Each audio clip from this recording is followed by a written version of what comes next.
Yeah, the Professional Numismatics Guild. I think there's only about 200 members.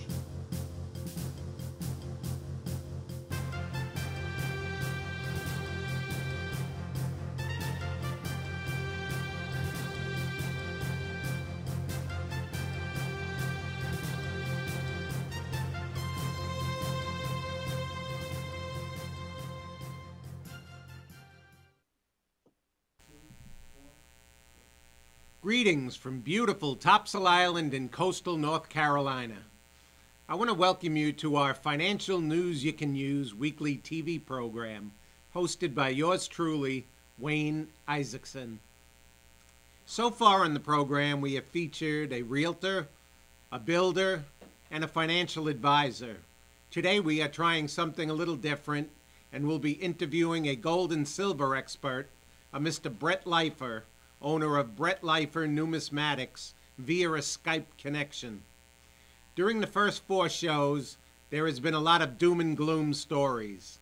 Not that they weren't justified, but today I wanted to focus on gold and especially silver. These are the feel-good stories people who own them will be telling their kids and their grandchildren about. Mark my words. I wanted to talk about this much-forgotten investment that I feel is so important in today's world of collapsing fiat currencies. Inflation has been ramping up due to the Fed's relentless use of the money printing press and the sorry state of the housing and job markets. Did you know that about 98% of the U.S. population has absolutely no gold or silver in their investment portfolio? Hell, the average 401k in this country is only $2,000. It is time for a change. Let's take a look at this short video and I'll show you what I mean. Talking about silver, of course, at the highest level in about 31 years, up 20% this month alone. Beeksy's at the Chart Center taking us through the silver trade. But first, he gives us a little bit of a history lesson on the metal, Professor Beeksy's. Yeah, just a little. I don't have my glasses or my books today, but a little bit of a history lesson. And actually, by the end of this whole story, I'll tell you what to do here, as opposed to Peter, who had a nice little soliloquy there, but gave us nothing to do. So here's my history lesson. Here's the Hunt brothers. Silver today hit a new high since these guys tried to corner the silver market. Now, they tried to corner the paper market, but something's different these days. Let's go over here, and I brought along a little chart, a little pie chart. This shows how silver is used, the demand for silver. 35% industrial. You got some photography, which is declining, jewelry, silverware, coin, and then ETFs at 55%. Now, that's not that interesting. What is interesting is if you look at what the total is, it's 127%. In other words, there's 27% more demand than there is supply of silver, or a third of the silver market. That is exactly what the Hunt brothers were able to do. They bought about a third of the outstanding silver market. So if we look at our chart here, this is silver from the 1970s. This is spot silver, 1970s to present. During the 70s to the Hunt brother peak, silver went up 3,500%. If we take that same math and saying that 30% of the silver market is a shortage, and we go from the mid-2000s to, and we say 3,500%, you get a silver price of $130. I don't know if it goes there, but I know at $30, this trade isn't over yet. My personal bias is that silver is the investment of the decade and will far surpass the gains in gold well into the future. Buying physical silver is by far the greatest act of wisdom and rebellion any American can and should be doing right now. It is both a silver bullet to rebel against the elite's corporate corrupt system and a silver shield to protect your family and wealth in a post-dollar world. Buying physical silver is a non-violent, non-compliant resistance. Most importantly, it works outside of the system and it cannot be stopped. To buy or not to buy silver is the greatest decision you will have to make before the worldwide collapse of the debt-based fiat currencies. If you do fully commit to this idea, you will be taking charge of your future, and I believe you will create generational wealth. If you do not commit to this plan, I bet your grandchildren will curse and spit at you for not taking advantage of this greatest opportunity ever. I do have a flair for the dramatic, don't I? It is important for people to understand the very dynamic changes taking place in our world and be flexible enough to make changes to ensure your financial well-being. Neal will interview Bret via our Skype connection and ask some interesting questions, and I am sure we will learn some valuable tips about the coin markets and why you should consider investing in it. Before we get to that, let's start with this week's financial news you can use.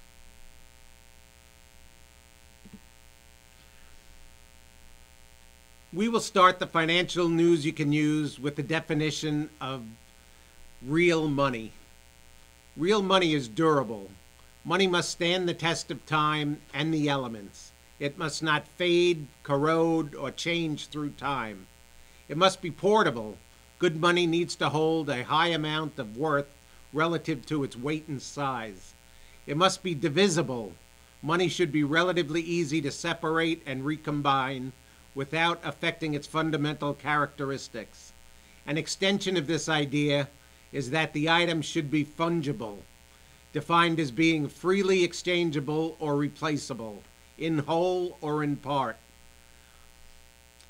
for another of the nature or kind. It should be intrinsically valuable. The value of money should be independent of any other object and contained in the money itself, starting with rarity. Check out this picture.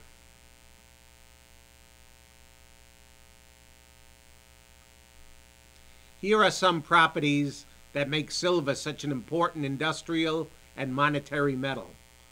It's known as the poor man's gold.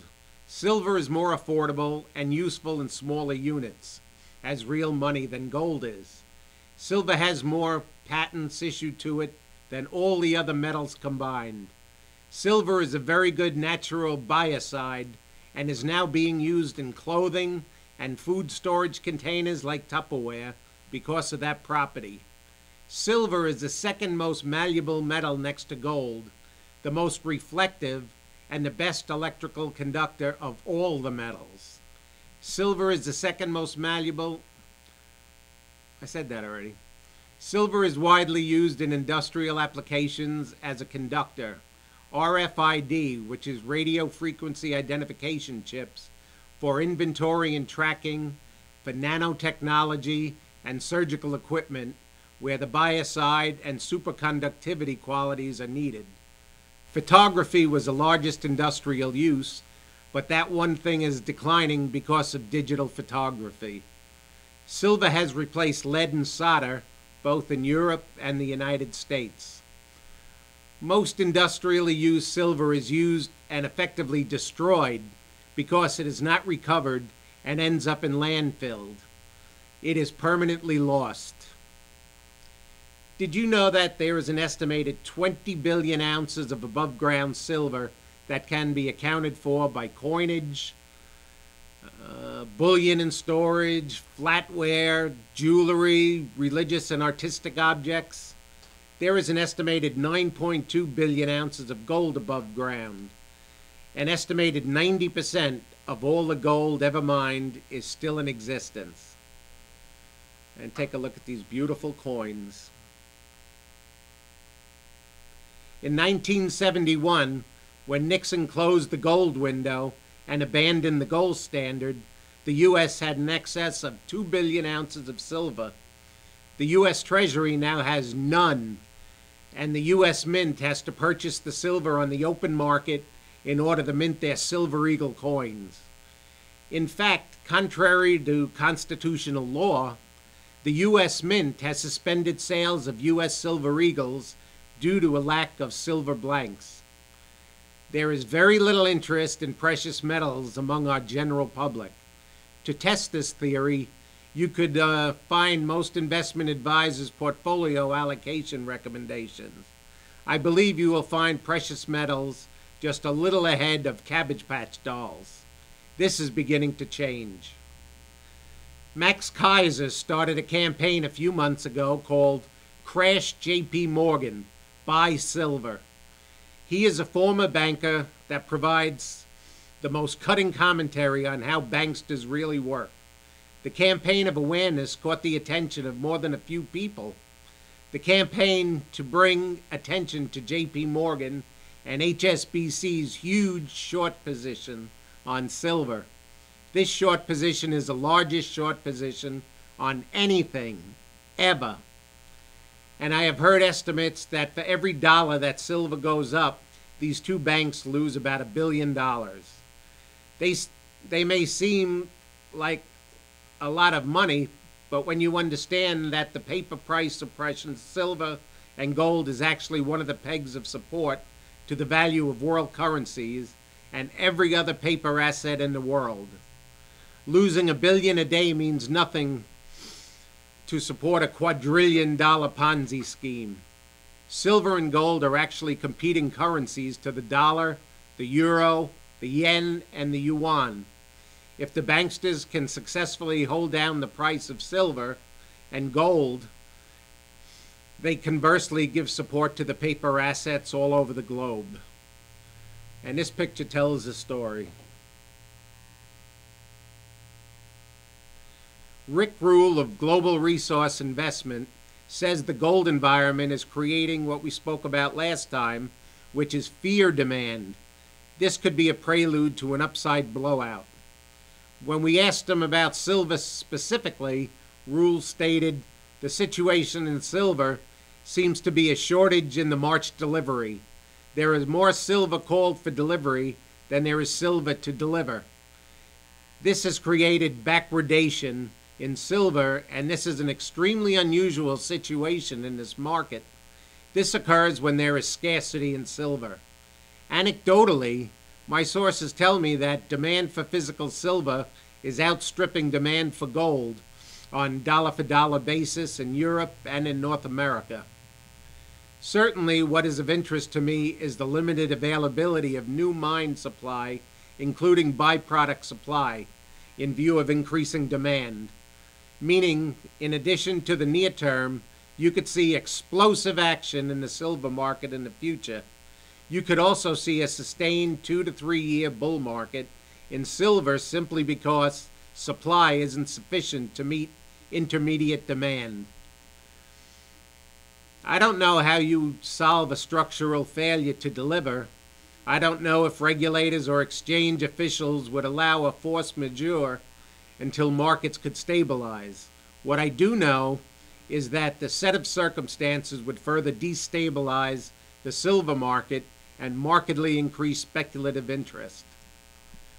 Well, that will do it for our financial news you can use. By now, I guess you could see it is quite evident that I am extremely bullish on the white metal. We will continue our discussion on silver and gold with Neal and Bret when we return after these commercials.